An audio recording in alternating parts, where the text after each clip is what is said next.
আসসালামু আলাইকুম এভরিওয়ান, চলে আসছি তোমাদের জন্য সুন্দর একটা প্রোডাক্ট নিয়ে। চুলের সমস্যার প্রাকৃতিক সমাধান, অর্গানিক চুলের মেহেদি।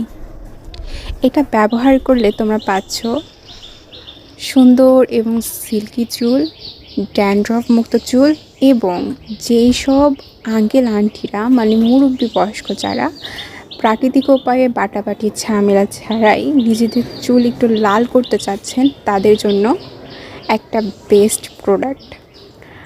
আপনারা চাইলে দ্রুত ইনবক্স করতে পারেন, আমি রিস্টক করে ফেলছি। আর এবং কিভাবে আপনারা অ্যাপ্লাই করবেন তার বিস্তারিত এই ভিডিওতে আছে।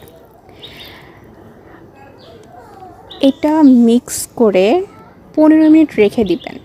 15 মিনিট রেখে দেওয়ার পর তারপর আপনারা আপনাদের চুলে অ্যাপ্লাই করবেন। যারা মুরব্বী, যারা নিজেদের চুল রং করতে চাচ্ছেন, তারা সম্পূর্ণ মেহেদি শুকায় তারপরে উঠাবেন। আসসালামু আলাইকুম।